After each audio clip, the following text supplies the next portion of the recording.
अंगात वारं येणं आणि दैवी शक्तीचा अनुभव या गोष्टींवर अनेकांचा विश्वास आहे. अंगात वारं येणं म्हणजे देव अंगात येतो का? हे वारं कसं येतं?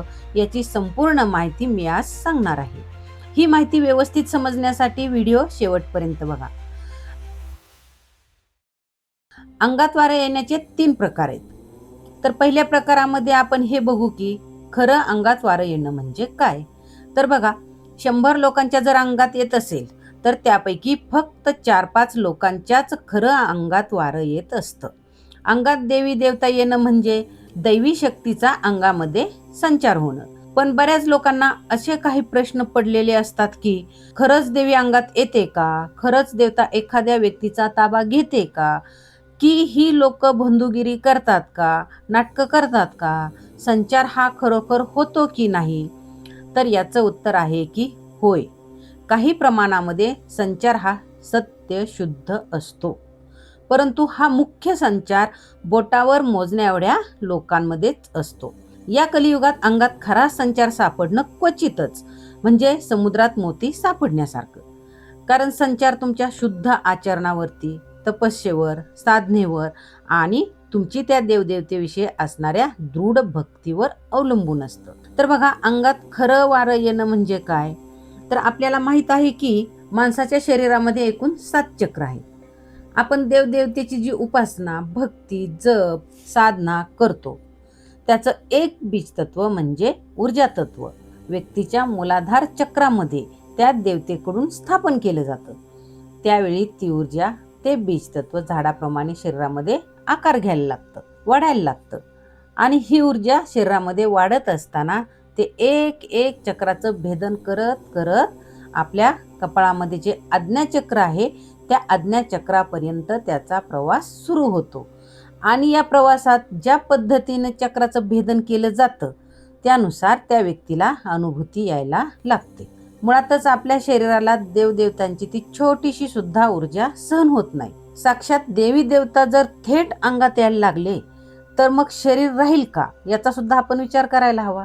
तर ती अगदी छोटी ऊर्जा तत्व शरीराला सहन होत नाही. त्यामुळं देवी देवता अंगात आल्यानंतर अचानक ओरडणं, हातवारे करणं, शरीर टाकणं, म्हणजेच शरीरामध्ये ज्या काही वेगवेगळ्या हालचाली होतात त्या सगळ्या ती ऊर्जा सहन न झाल्यामुळं होतं.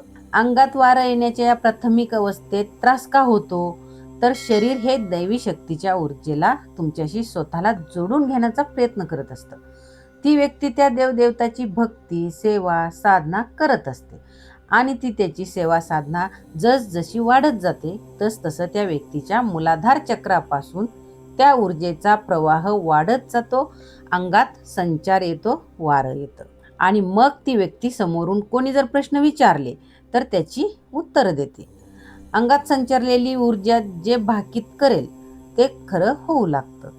कारण मूलाधार चक्रापासून आज्ञा चक्रापर्यंत ती ऊर्जा काही प्रमाणात का होईना पोहोचायला सुरुवात होते.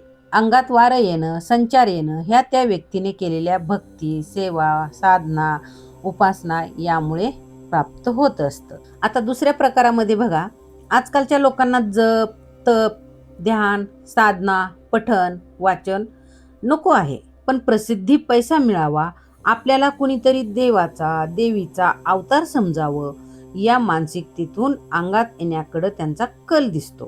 कुणाला हे पटलं नाही तर हे कटू सत्य आहे.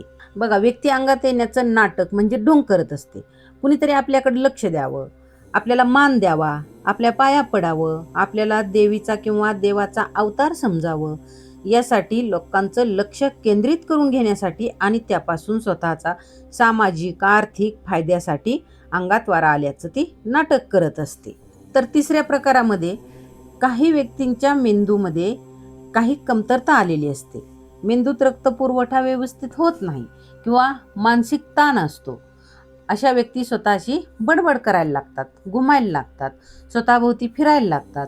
अशा व्यक्तीला सुद्धा आपण भूताचा संचार झाला किंवा देवीचा संचार झाला असं म्हणतो. पण हे सगळं ती व्यक्ती मनाने करत नसते, तर तिच्या मनाविरुद्ध हे सगळं होत असतं.